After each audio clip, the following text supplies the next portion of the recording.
Greetings and welcome to Yes, a Stripper podcast. On this episode, Lottie Ellington joins us from Detroit, Michigan, where we discuss owning a studio, taking care of a burlesque legend, Black Lives Matter, and the joys of TikTok. I am your Hopra, GiGi Holliday. Hello, everybody, and I would like to welcome my guest for this evening and for your listening and hopefully on YouTube viewing pleasure, Lottie Ellington. Welcome, Lottie. Hi, hello.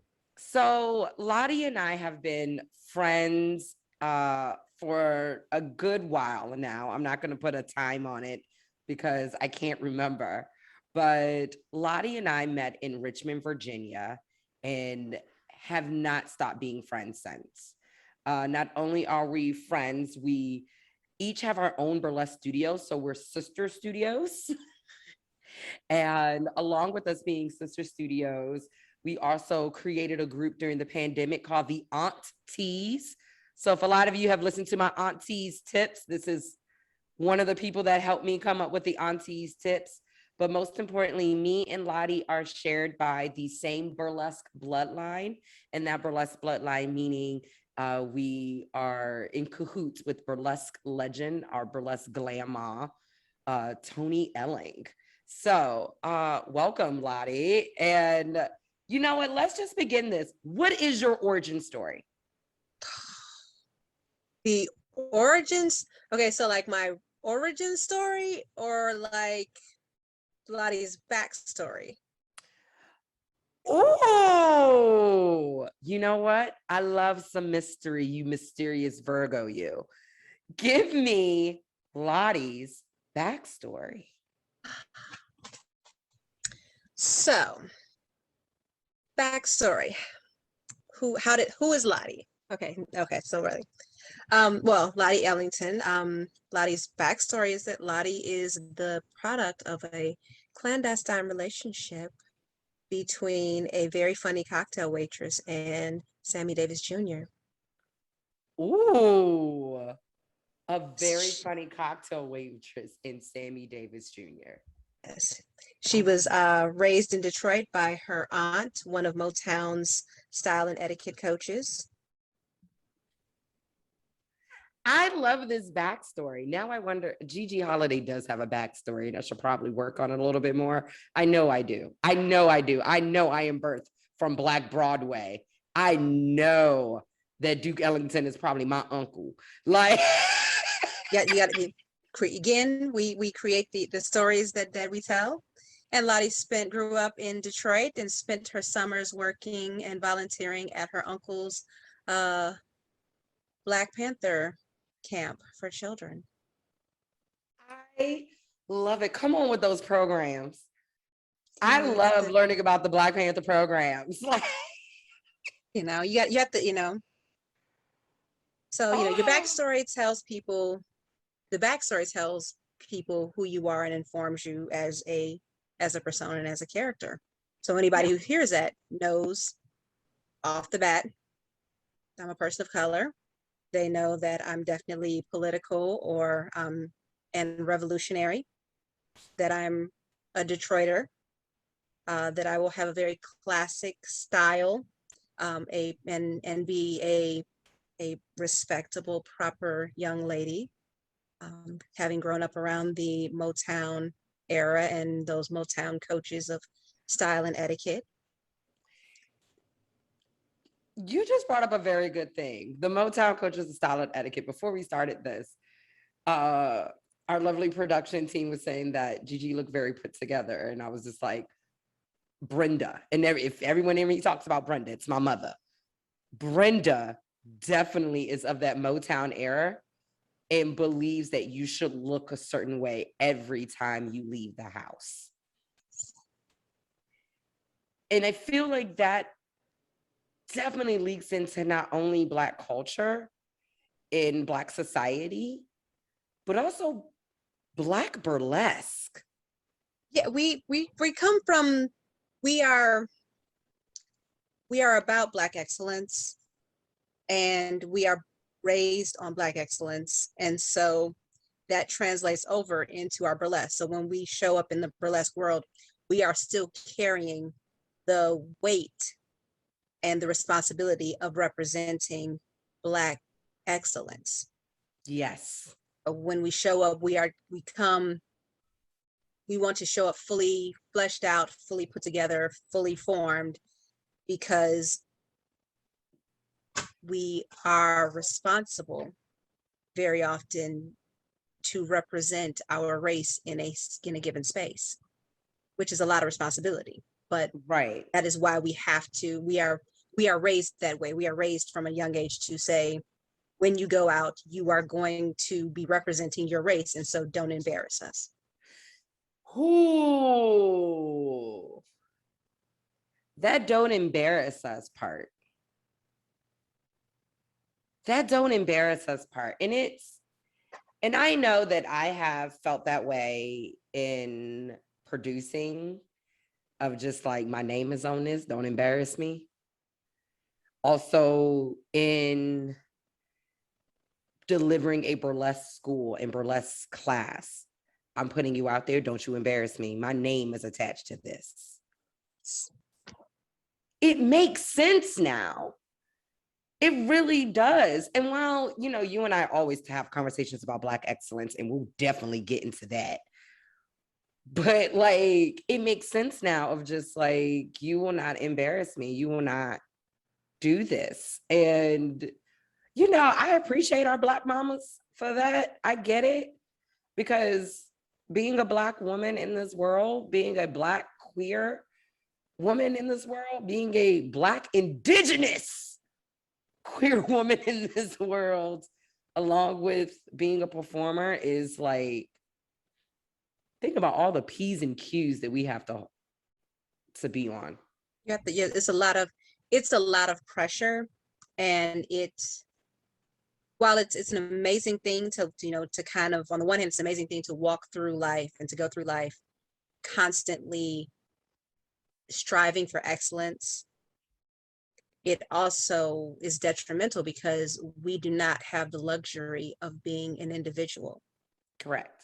We are a monolith, and we are constantly striving to hold the weight of an entire culture, an entire peoples on our shoulders wherever we go. Right. And that's the hard part. Like, God dang, I don't even know what to say after that, because that is the hard part. Like, we're not a monolith. We're all unique and individual, but society constantly lumps us in this thing.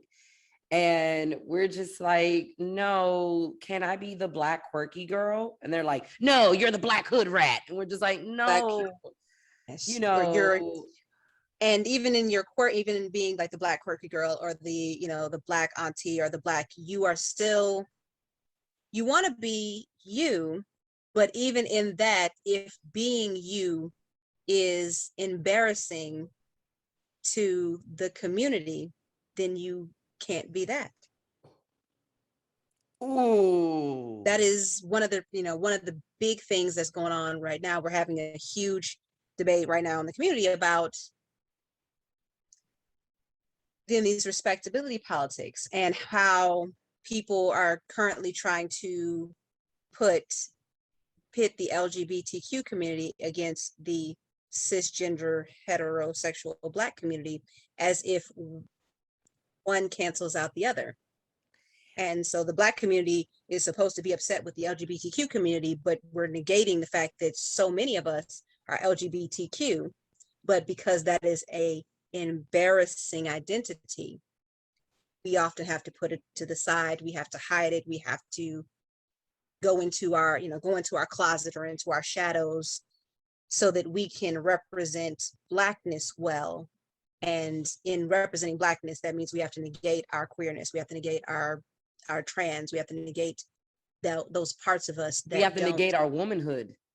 Yes, those parts of us that don't fit the narrative of being respectable and Black.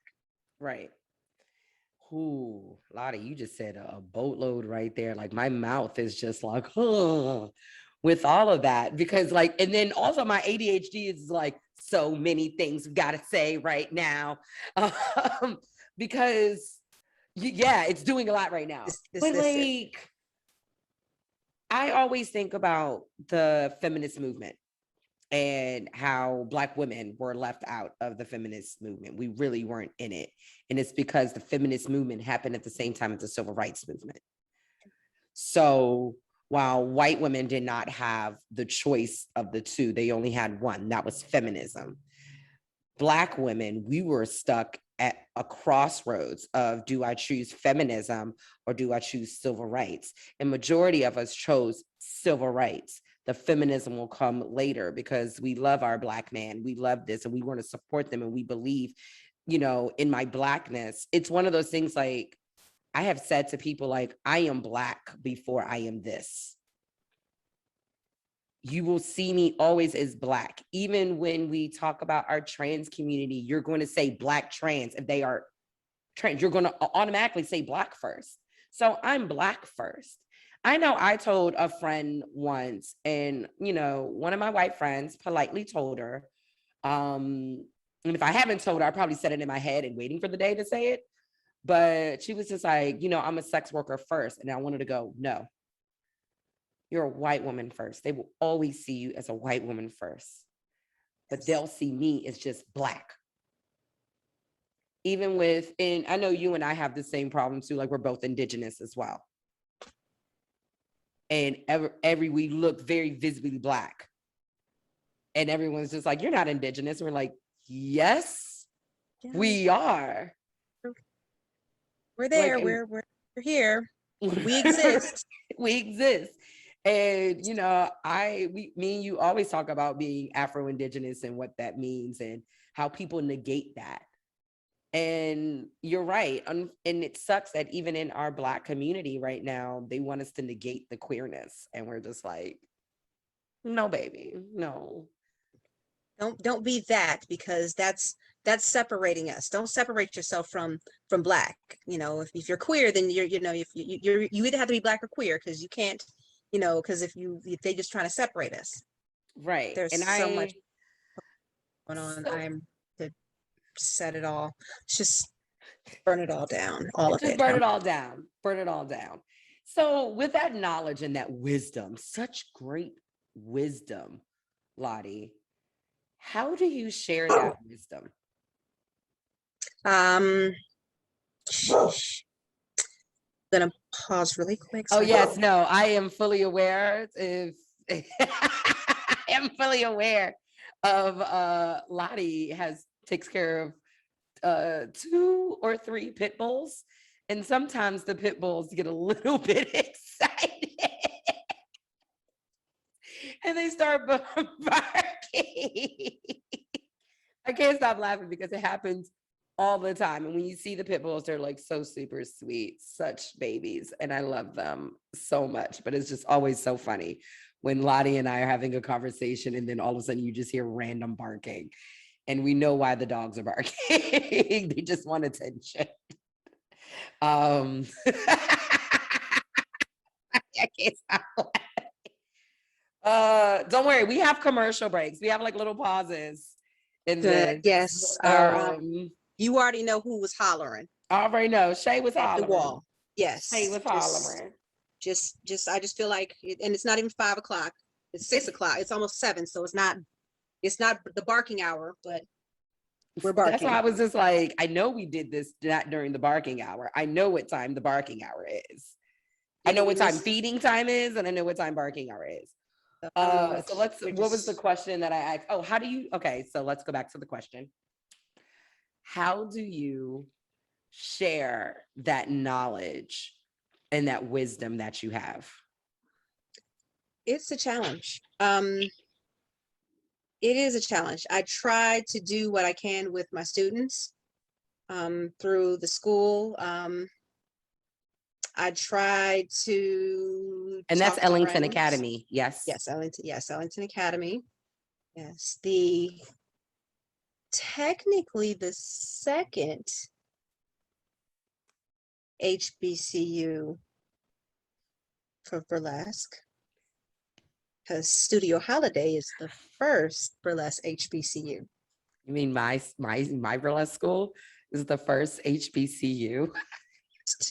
Yes, established in. I can't even remember. I think it was like 2014. I don't even know. But I guess whenever BB Bardot started, whenever that but yeah, and this is a line of burlesque HBCUs. Okay, after us, I feel like I think we're getting there, but we're getting there. yeah, I try to talk to my students. I try to again talk to friends. Again, we have these conversations.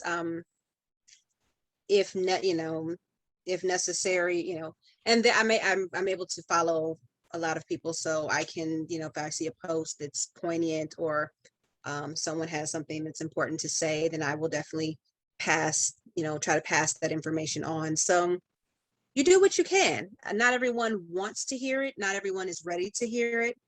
And so you find the pockets that are prepared and you talk to them about it. And those that aren't prepared will go do something else anyway. They'll keep scrolling.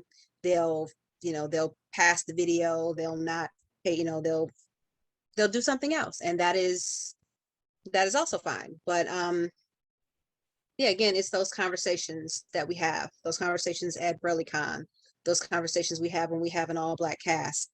That's how we kind of get a lot of those feelings, but also that information and that knowledge gets passed in those mediums in place, because we're at that point, we're in places where we can have those conversations that we can't have in other places, because we are again under the white gaze at that point. And so now we are back on our P's and Q's. We are back in performance mode.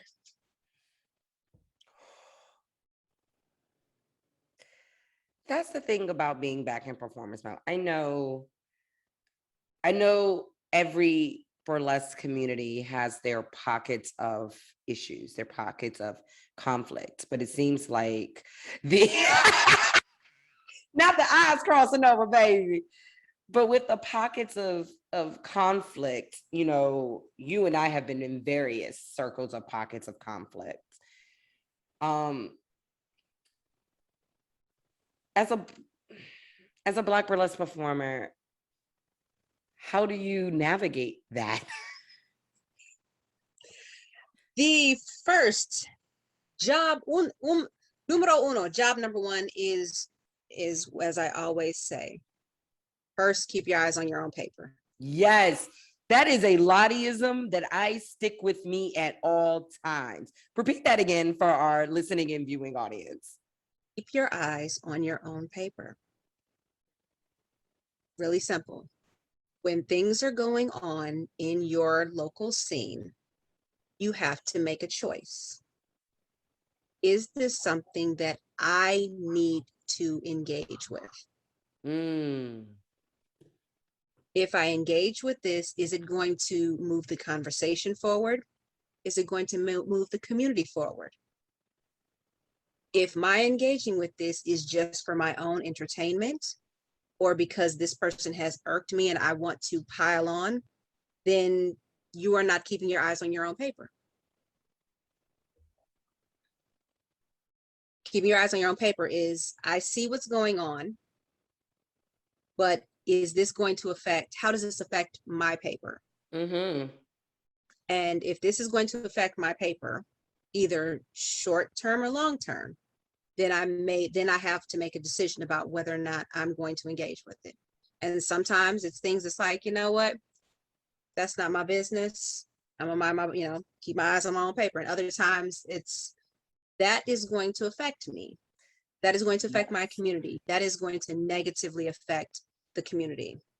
So your things that you mind your own business, things that you keep your eyes on your own paper, interpersonal drama, she said, jealousy, envy. Those are things, all right, you have an interpersonal stuff, that's you. Predators, racist behavior, anti-Blackness, homophobia, transphobia, ableism. Mhm. So all of the isms, ageism, all the bad stuff, all of the things, anything that falls under the grand umbrella of anti-racist, which again is acknowledging all forms of oppression, that is something that you should look up from your paper and speak on, Agreed. because you are either actively anti-racist or you are racist. There is Oh, no gray. there is no gray. There is no gray area. I am either actively fighting to stop and to prevent racism, or I am complicit in racism, which means I am racist, because only a racist can be comfortable with being complicit in racism. Speak on it. Speak on it. I love how people think that Black Lives Matter was a trend. Like it was a TikTok trend that you could dance to it and jive to it and get thousands and millions of views on it. They think it was a trend. And you said it best, either you're anti-racist or you're racist. There was a TikTok today. We are both TikTokers. We love TikTok. Oh, I There's was so going to much get to that soon, how you and I are TikTok famous. absolutely amazing information you can gather and garner on TikTok. There's a lot of dumb shit, but again, if you keep your eyes on your own paper, you can scroll past the dumb shit. You don't have to engage in it. But the TikToker said, and I'm gonna go back and find it and I'll send it to you, that the difference between, I think that's the one that I sent you, the difference between like the white, feminist movement and like BLM was, for a lot of white people, the goal is not to be released or freed from their oppressors. The goal is to be identified and assimilated into their oppressors. Yep. And so that's why you can be performatively Black Lives Matter and a performative ally, because the idea for you is, how do we make it so that you can be like us? Not how do we help you become free from us so that you can have your own, self-determination and manifest your own destiny, but how can we make it so that you're like us? Because that's all we want. We want to be like our oppressors. We want to have the power to do what white men do.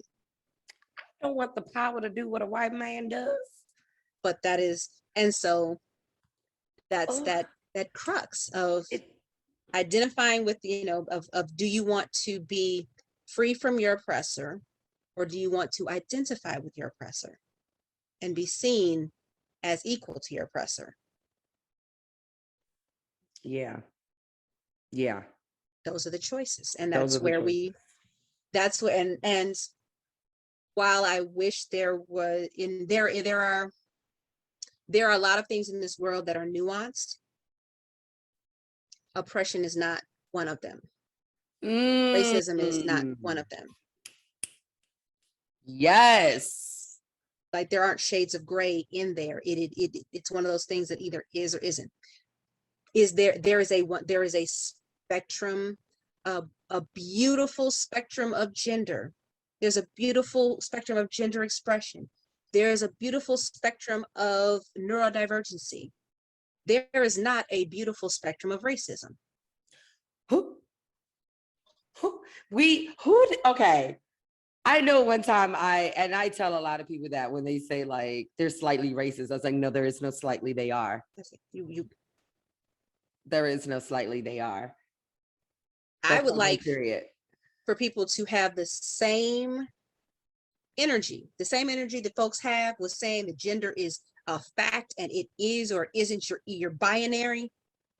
Racism is a binary thing. Racism is binary. Yes. And yet people stretch themselves, turn themselves, and do all types of mental gymnastics and mental yoga to find the shades and the nuances around the racism. It's not really like that. It's not really what you thought. I didn't mean it that way. That wasn't my intent or my intention. But when you say that gender is a spectrum and that there are many different expressions along that, then folks are like, no, it's just one thing. It's either or. How is it that your uncle, your auntie can be sort of racist but not really racist? I mean, they voted for Trump, but they only voted for Trump because of his policies on the border. And the border thing isn't racist. That's just security. You've got all these knots that you can turn yourself into for these shades, but you can't find the shades and the in-betweens of they, them. That blows my mind that, you know, I'm speechless again because my brain is just like so many great points. I need to tackle all of these right now, but I'm trying to get my mouth to focus on one thing. And that one thing being is just like, it's frustrating. You know, I have to explain all the time that, like, how should I put it? The BIPOCs of this world now, especially the Black women of this world, we're no longer taking your crumbs. We now want answers. We don't want your suggestions. We want solutions. We want your accountability. That's what's missing. The lack of accountability. And it's just, you know, if I would like for our, you know, I would like for the white women to speak up because I'm tired of speaking up. My voice is hoarse. I'm tired. Lottie, I know your voice is hoarse and you are tired. We talk about this all the time. We talk about it. My voice is hoarse. It is tired. Someone else take the microphone, please. Someone else speak about this. Because again, your silence is loud. Silence is deafening.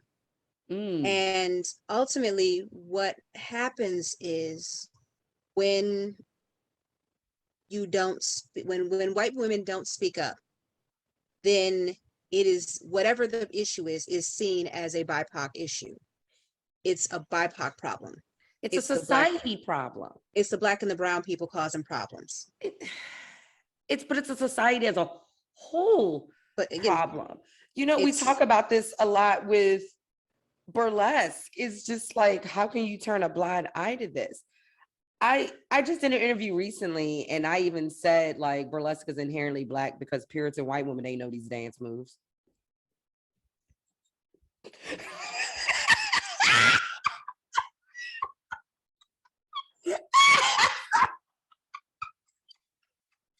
They wasn't twerking for Jesus. They weren't dancing at all first. They weren't dancing at all. But when we do look at our sisterin who were dancing, they had something sort of on the lines of this. Yes, come on with that hand clap. Come on, give me that clap. Come on, give me that clap. That's a good clap. And then they promenade through the circle. And then they come together and they link hands, but only for a second because too long would be sinful. Oh gosh. Puritan history, everyone. Don't get so glad that whole Tudor era was a whole ass mess. It was a whole ass mess. It was a whole ass. Speaking of like, oh my gosh, just the eras of dance. I would love for us to gush and love up on Tony Elling, Mama Tony Elling, who literally taught us a different type of respectability. The parade, the pose, and the peel. Okay, I'll say her definition of respectability is fluid, as we know. Very fluid. It's more fluid nowadays than it was before. Yes. Oh, she has said some things and I'm just like, ma'am. Like, what? Ma'am, can you tell me how you ended up befriending, like you are literally friends with Mama Tony? Like I feel like I'm just the little granddaughter that shows up there to fuck shit up. and give mama candy when I know I'm not supposed to give her candy, but I give it to her anyway. At Tell me, 93, how she did can have whatever she wants. she can, she literally can. I think I asked her one day, she want me to roll her a J or something. What you want? You want some weed? She'll take, at this point, yeah, because right now she's in the nursing home. She can't have a cigarette. She'll take whatever you give her. Like I need the audience to understand that Mama Tony Elling is 93 years young. 93. She was best friends with Duke Ellington, friends with Sammy Davis Jr., Joe Louis. I always say Marista Hodegay's daddy, Olivia Benson's daddy. Who was Detective Benson's daddy? Hardegay. That's all I know is the name. Yeah, that dude. Whoever her daddy is. Yeah, the dude. She also was friends with, what was it? Aretha. We just found out Aretha Franklin's ex-husband. Yes. So how did you end up connecting with this beautiful, beautiful angel? Well, it started with my name. I picked my name. I chose my name because I'm from Detroit, and I was doing my research trying to figure out what is my burlesque name going to be, and how do I make this again reflective of who I am. And so I read an article that in the Metro Times Dispatch that Sparkly Devil wrote, where she had done a whole spread on Mama Tony and Lottie the Body. And so I took their names. I took Tony Elling, put Tony Elling back in the correct order, which gave you Ellington. And then I took Lottie's first name. And so I have Lottie and Ellington to represent for me that connection that I have as a Black burlesque performer from Detroit, because they are both from Detroit.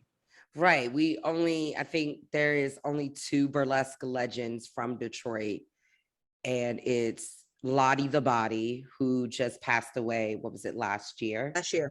Last year, who I had the pleasure of meeting and hanging out with. And when I say that woman is a pistol, she's a pistol. Okay. She's a pistol. I love her. Like she meant everything to me. And then you have Tony Elling. And like, what, I know I'm probably pinging on something right now that is definitely happening and in the temperature of burlesque and Michigan burlesque. But baby, Michigan burlesque started Black as fuck. Michigan burlesque, it started in the Black Bottom. Like, remember when I had to call you about that, about learning about the Black Bottom? I took you through it. You drove through it. We drove through it. We drove through the Black Bottom. And how I discovered the Black Bottom was a documentary. You know, I love watching documentaries about drug dealers. Like, I gotta know, like, how'd you do it? How'd you do it, player? How'd you do this? But we all know the biggest drug dealer of the world was Ronald Reagan. Anyway, you're gonna get us put off of YouTube. No, we're not. No, we're not. No, we're not. No, we're not. But and I learned about that. Like and they said that there were dancers at this nightclub in the Black Bottom. And on top of that, at the same time, B.B. Bardot, who is a shake dancer historian, was talking about a dance that Beyonce does, a shake dancer dance called the Black Bottom. Again, burlesque in Michigan started Black and will stay Black. We're gonna keep it. My mantra at this point for Ellington Academy is I'm trying to make Detroit burlesque as Black as 8 Mile. Actually, as Black as 7 Mile. 7 Mile, yeah. That's even deeper into the hood. That's is. Over where I am. I'm glad we drove through 7 Mile. Yes. I'm glad we did. It was a quick drive. You know what I mean? I know you was like, and it's a 7 mile. Girl, let's go. Like, all right, skirt. But and we're out. So with you getting your name, when did you officially meet Tony Elling? So I officially met her in Detroit, face to face in Detroit, at a show at the TV Lounge, which is a club that's actually across from the Motor City Casino. Mm-hmm. There was a all Black burlesque show that was being put on by IBBP, which was the International Black Burlesque Performers Production. I remember that. Yes. And so she was doing a show, and I was booked for the show, and I came down. It was myself, Dolly Marquette, Stocky Fever, Yes. Charlotte, and a new performer, Rose Chocolat, who yeah, so it was and Bullet Bitch. Ooh, dang, those are like old school heavy hitters. I need you to write these names down for me so that we can give them to our other Black burlesque story. Like, I know I keep mentioning BB Bardot's name on here, but yeah, because that is your niece, my burlesque daughter. yes, and we funnel a lot of history to her. So hold on to. So that was the first all black burlesque show that I've been in. And what happened was, before then, I was a brand new burlesquer, super excited. Life is great, doing my thug thizzle, Instagramming, following the people, and I follow Vagina Jenkins. Vagina Jenkins. And Vagina Jenkins gave me I can't remember the name of it, but it's the talk that it was basically that talk that you get. Michael Jordan's mother gave it to his wife, that talk about, like, just to kind of like let you know, like the check talk, like, let me tell you something. Yeah. And so Vagina was like, listen, you have names that don't belong to you, and you cleared them. And I'm like, I can't find Mama Tony. I don't know where Tony Allen is. I can't find her. I'm writing Sparkly Devil when she's not responding. I didn't know that Sparkly had stopped working for the Richmond Times-Dispatch. So I'm using the email there. I'm calling, I'm using the phone number. I'm calling the office. I'm like, hey, so you were utilizing your resources. You just couldn't get through. I couldn't get through. I couldn't figure out how to get there. And Vagina was like, I have Tony's email. You need to email her. And so I emailed and I went interested in a Gigi will get this. Anybody who went to Black college. I went Black college rush level humbleness. Yes. That level of humble is where I came with. I came with the utmost of humility and respect of, I humbly apologize for any overstep that I may have. It's a very Baptist apology, isn't it? It's a very yes. Baptist. I come to you, knees bent and prostrate. Yes, it is I realize, like, even when I mess up on something, I go, my sincere apologies. It's a very Baptist, very Southern way. Yes. And okay. And I know so Mama she understood emailed me. I emailed her. She emailed me back. I think we had a conversation on the phone once, and she said, I'm going to send me your email. Send me your address. I'm going to send you a picture. And she autographed a picture, and she mailed it to me in Virginia. And I have it I posted it that when I came, and every year around that time when that picture shows up, I repost it, like, this was me screaming like a 12-year-old girl that I got a picture from Mama Tony. And so then fast forward maybe about 6 months, I do the show. They bring her to the show because they're doing a documentary about the show at that time. And so they talk to her and they interview all of us. I would love to know what happened to the documentary, but so I did the documentary. That's another conversation. You know how I feel about our Black burlesque documentaries. I do have a contact on that, so I need to get back on that and just find out.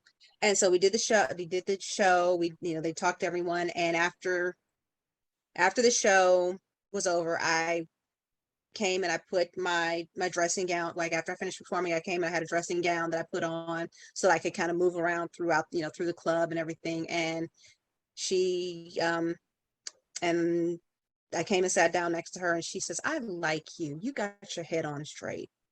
I was like, why, thank you.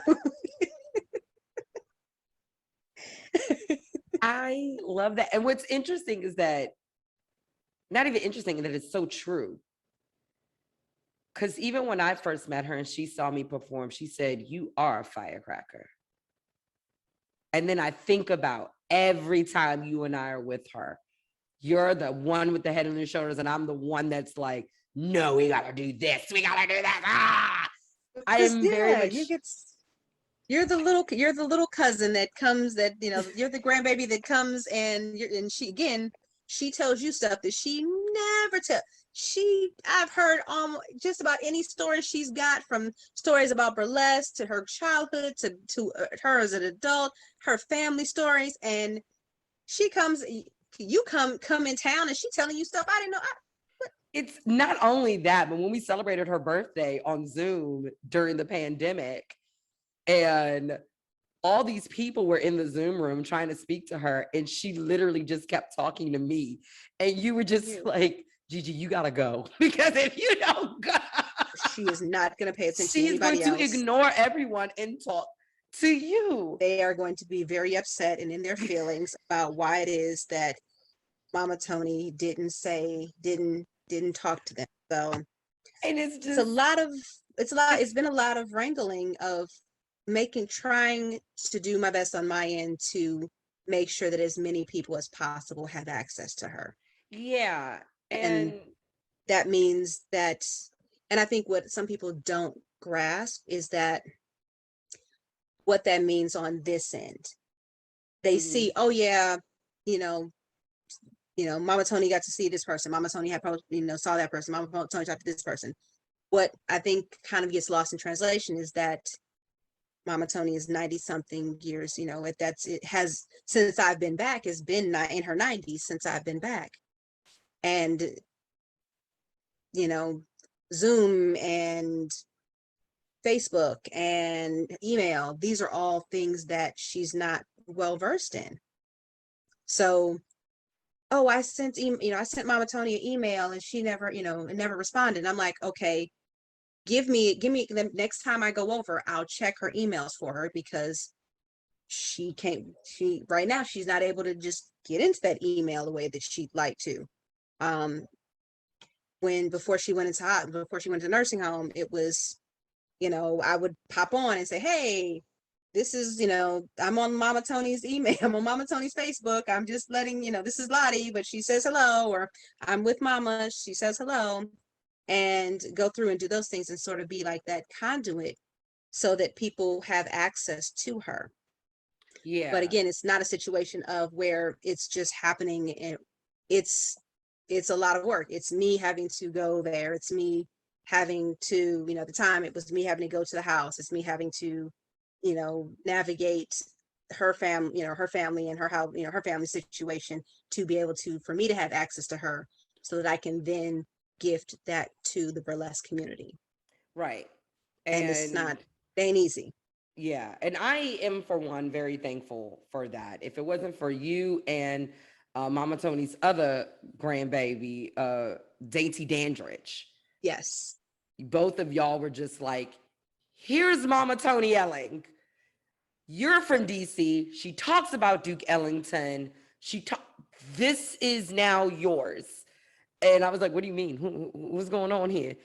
Because And she would be at Beehoff. You had her. yeah, we would be at Beehoff and then BurleyCon, and she would literally, I still remember there were times that people would tell me that she would be at Beehoff and wake up, and first thing she would say is, "Where's Gigi?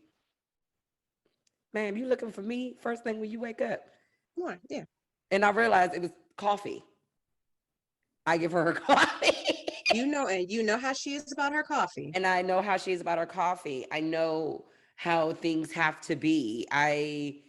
But can we just relish in the stories that Mama Tony tells us about what it was like to be a Black stripper back in the day?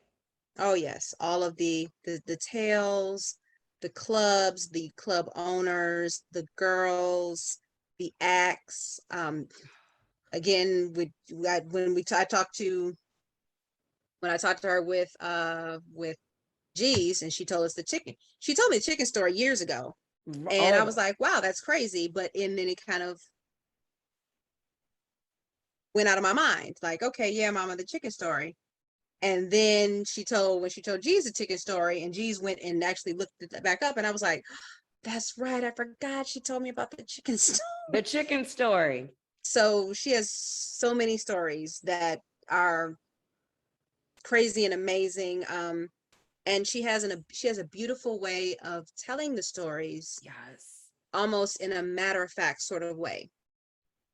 So it's different than having someone, it's not a name dropping situation. It's, this is my story, this is what happened. Oh, and by the way, the person that I was interacting with in this story was Sammy Davis Jr.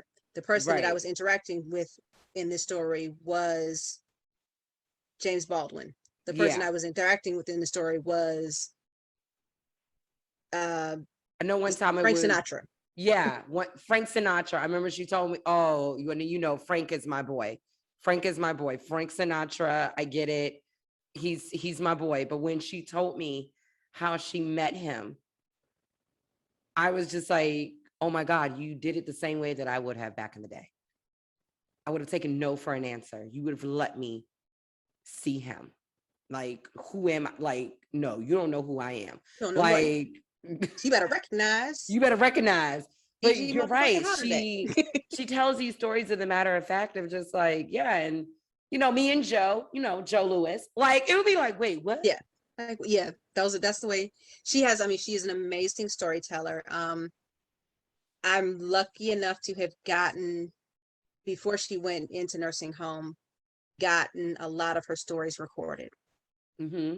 I was also lucky enough for her to have found the manuscript of her, that she had started on, of her life story, and have that also recorded, and I passed that information on to BB. So And we did a lot. yeah. And I know We've we done, have a few recordings ourselves. yes, we have, and we've done so much, and at this point, I want to do as much as I can to help preserve her legacy, and to make sure that people know who she is and what she's done. And it's hard now. Mm-hmm. It is hard because she's in and out of this realm. She's time traveling. It's when I see her now, it's a question of where, when is she? Yeah. And so that makes hearing this, it doesn't change the joy from hearing the stories, but it makes it harder because now we can't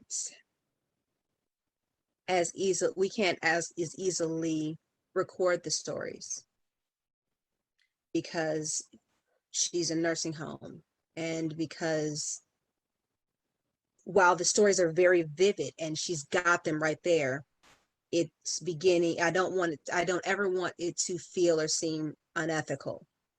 Correct.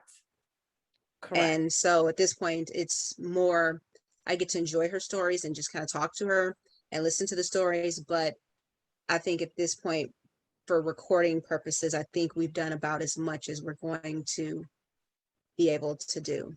I I humbly agree, because I'm not gonna lie, I definitely do listen to those recordings every so often, because you know, now that I've moved and I hadn't been able to be with Mama Tony like I had been in the past, I need to hear her voice.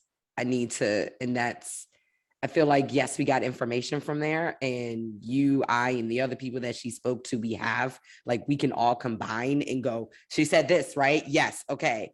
But just hearing her voice is a whole different beast, you know?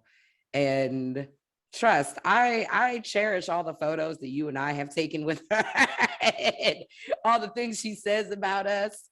You know, I still think one of my favorite stories is what it was like for her first performance. And she said, what did she call herself? A fallen woman.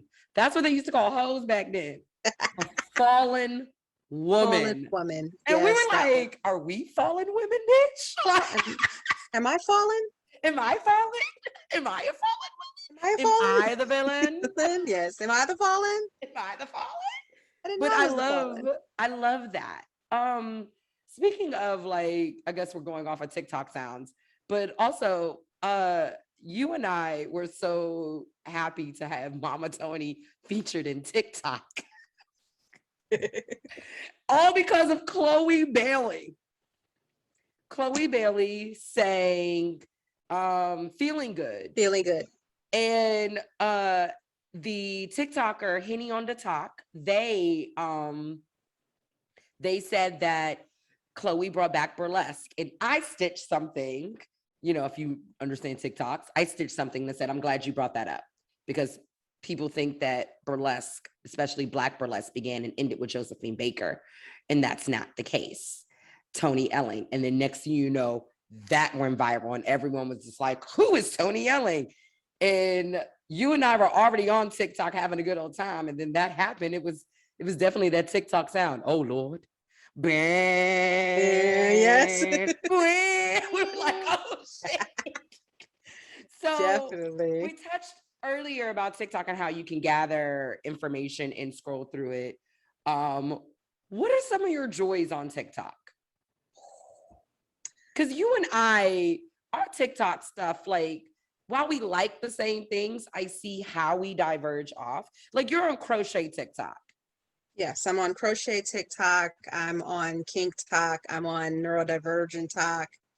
I'm on a little bit of like the pets and dog talk. Are you on stripper sex talk? ed. I know I'm on stripper talk. I'm not. I get a little bit for stripper talk, but not as much.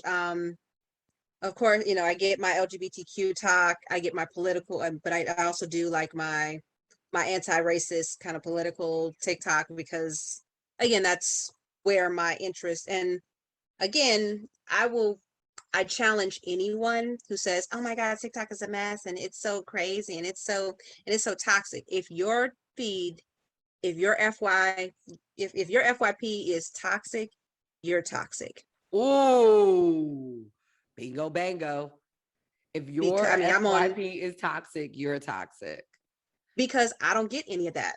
I get spiritual TikTok, I get Black witch talk, I get cosplay TikTok, I get burlesque TikTok. So when I'm on it, that's what comes to me, because that's what I engage with, and that's what the algorithm says I want to see. And that's the paper that you keep your eyes on. And that's the paper that I keep my eyes on. And if I, you know, every once in a blue moon when TikTok has little glitches, it'll send something weird my way, and then I'm just like, oh, absolutely not. Cop top. Oh, absolutely. Listen, one time I had a post that ended up on cop, like, you know, something came up my For You page and it ended up on Cop Talk. And I remember going, we ACAB in this bitch. Fuck 12, the fuck. That's where we are. And so what you have, you know, again, gay TikTok, LGBTQ TikTok, thirst trap, you know, you get, you know, again, it's a whole, you fall down the rabbit hole, Marvel TikTok. So, I mean, I get those things. And again, it is. Let's not talk about Marvel TikTok. Oh my God. Listen, one of us has a connection to Marvel and the other one witnessed separately, but not in real time. Yes, she's a Disney princess. Disney princesses are black. She's gonna be black today. She gonna be black today. Oh my God. I love how you and I also communicate through TikTok sounds. We do. That is our special love language. We speak to each other through TikToks. I see a TikTok and I was like, that's a GiGi TikTok. And you send me a TikTok. And what's funny is oftentimes we'll send each other a TikTok, and I'll send GiGi a TikTok, and GiGi sent me a TikTok that I already liked. Yes, or you sent me one that I already liked. And so then it's like, okay, yeah, because we're on the same page. And I look at it and I'll be like, oh, wait, I already liked it. Okay, I saw this already. The TikTok that I like right now, the TikTok sound that I like right now, and I really want white women to stop using it. I really want non-Black POCs to stop using it, is that I need some money. The fuck I look like I'm going to do with $200. What's not clicking, Steven? Yeah, it's a great one, but I'm like, I already know what's going to happen. It's going to be gentrified. It's going to be trendified. It has been. And the reason I like it though is I don't like that they're doing that. But the reason I like it's because that's what I want to send every time someone requests me on Gig Salad. I need some money, guy. We're gonna have to. I I look think like at taking some too point in much time, there's gonna have to be a long discussion about somebody. Like we're gonna have to, as again, Black Burlesque. We're gonna have like a little BIPOC meeting about Gig Salad and what's working and what's not working, because I get some of the randomest things on Gig Salad, and I'm like, a baby shower? Mm, I'm a baby you want shower. me? You want to like, you do know that these ain't I mean, these could be praise I fans, but feel a these little ain't bit. praise fans. Yeah, I feel very Yo, uncomfortable when I'm not gonna lie, and it goes with the respectability politics, where there are a certain older Black people with money that, let me just say that, older Black people with money, I'm a little nervous to respond and show up. I have actually done a show and I started to take on my, but it was like, no, no, no, no. I said, you hired me, baby. Did you not see my videos? right. And so, yeah, we do need it. That is a conversation for the BIPOC community of just like, we needed to discuss these Gig Salad fees because we have to do it like at BurleyCon for our BIPOC meeting. Like, we're gonna need to talk about what's going on with Gig Salad. Like, how do we who's navigating that properly? Because I know that there's some people that are doing amazing stuff on Gig Salad, but I'm if I get another teenager's birthday party, I'm gonna throw the whole Gig Salad you in the know what I trash. get requested a lot? Music videos to twerk. I don't get those. I get those. And I'm like, how did you know? How did you know? How did you know? I've always wanted to be a video vixen, but not like this, Jesus. Not like this. Not like this. And I get, but trust, if there's a stripper that is rapping and she's asking me to twerk, yes, I'll do it. Yeah. 100%. I will admit, my TikTok's a little weird. Yes, I'm on animal TikTok. I'm also on like makeup silly songs TikTok. I don't know why. I mean, it's a bad one. But I do love stripper TikTok or accountant TikTok.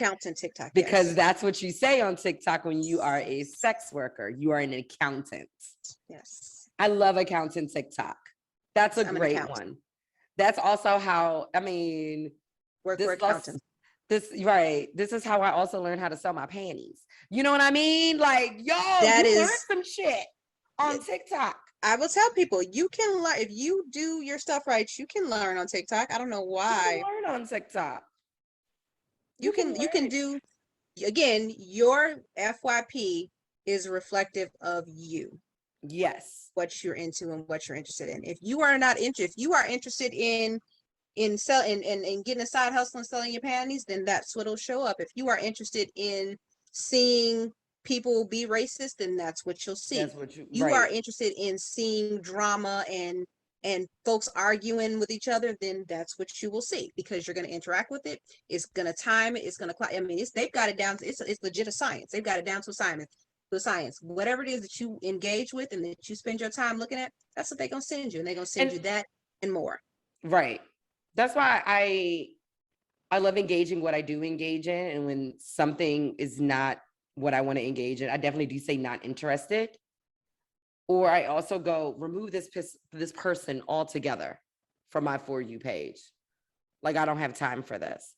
But it's also, TikTok is also a great way to get the news, like actual news. You know, when the insurrection was happening, remember, I was just like, Lottie, go on TikTok, girl. Yeah, I was on TikTok. Bro, they're telling you the real tea right now. What you seeing on MSNBC is not what we see. It's on loop. It's on a loop.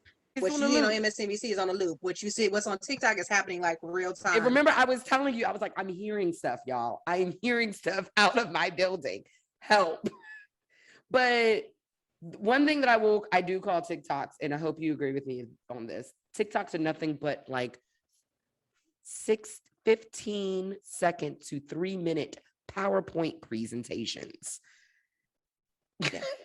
They have a green screen. They will, and you know they love that green screen. They will do the this I think. Pause to read. Pause to read. Oh my God, I love a good pause to read. Pause to read. And then I love when they come out. You see this shit? This right here. You see this? This right is here? where this goofy said, like, oh man, did you have to go there? But I love that is TikTok is our added love language. Yes. Because we already have the love language of teaching. Like we love teaching, like we share that.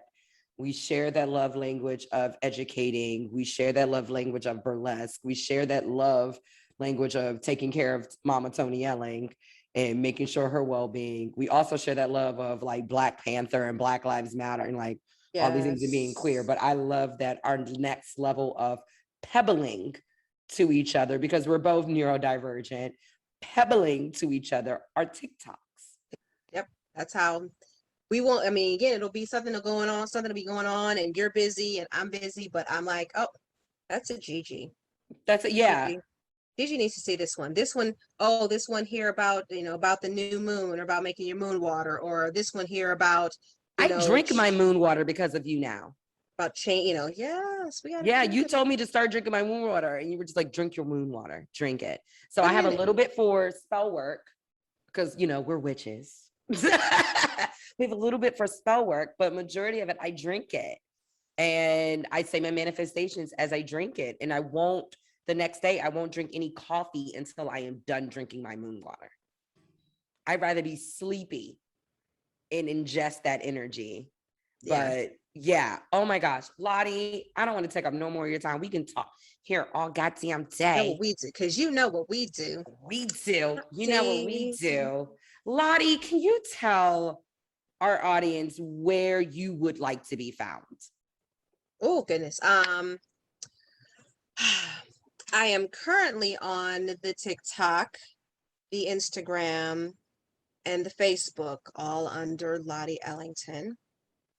I also have my website, lottieellington.com, which I feel like is going to be, I'll be transitioning over to, simply because I don't like I'm not feeling Facebook right now. Facebook is going backwards, because when we first started with the Facebook, and there were like the chain letters and the like this for Jesus, and yeah, we're going back. We're going back, and I'm like, ew, tell us your favorite singer or you get 5 years bad luck. And I'm like, I don't like none of these bras. None of these motherfuckers. Yeah, this is gross. Is Beyonce on here?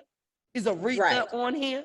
Thank you. So I'm beginning to feel like, again, and as Zuck is having his own little issues with figuring out what to do with it, I think it's time to like transition off of it. Not to leave the community, but I just don't feel like it's going to be, I don't feel like it's going to be around in its current form for too much longer.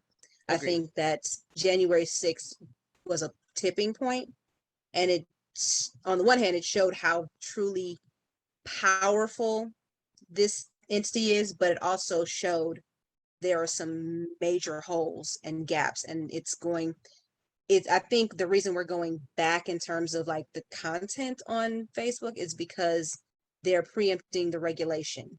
Oh yeah, he has a monopoly, so he has to separate all three. He has to separate Facebook, Instagram, and WhatsApp. He's having problems with that. You know what? My question is, when he lost that $7 billion, where did it go?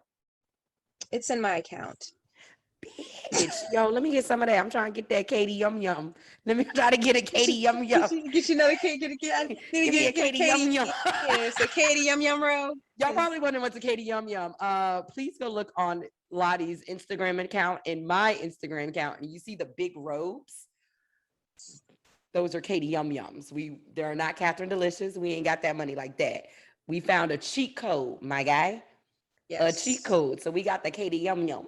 Katie Yums. And it's gorgeous. Lottie, I am so thankful that you spend time with me today in doing this. Like I'm telling our audience, Lottie and I can go on forever. Someone already reached out to us to have our own podcast called the Auntease. And I am really thinking We probably need to do that because we are together. We are a hot mess. You throw in a little bit of Mama Tony and we could just we can just go on forever. But go forever. I am so thankful that you shared your time with us today. Keep representing Detroit burlesque. Keep representing burlesque for us beautiful Black queens. And please continue to give Mama Tony my love. I know I'm not going to have the opportunity to have a phone call with her this time because we are giving our time to our other sibling, Bella Sin. Yes. So I will be prepared for Mama Tony's phone call next time. Yeah, I've got to get over. I've got to go see Mama. That's what what do you do on the weekends? I go to the nursing home. We go to the nursing home. I go hang out at the nursing home. I literally need to be phone calls. Like what I need to be doing is trolling the daggone nursing home for me a sugar daddy, because at that age they can't give you worms because it don't work no more. You know what, Lottie? Get off of my line. Get off of my line. Talk about old man give you worms. That's true though. My grandmama told me that old man give you worms, baby. Yeah, you don't want to have sex with old man. Y'all would do too long, baby. Them old men give you worms, honey. But you know what? If you get them old enough, you get that check. Okay. Yeah. Go ahead and take that stipend. I need some money, Grandpa. The fuck I'm gonna do with $200? Yes, I'm a lady. Well, thank you so much, Lottie. I greatly appreciate this, and I will see you all. Well, I will chat with you all later. Take care. Bye. Now it's time for Auntease tip, courtesy of our guest, Lottie Ellington. Do you wear glitter lips? Maybe a long-lasting matte lipstick? At the end of the night, use a sugar scrub on your lips and then finish it up with a moisturizer. The most kissable lips ever.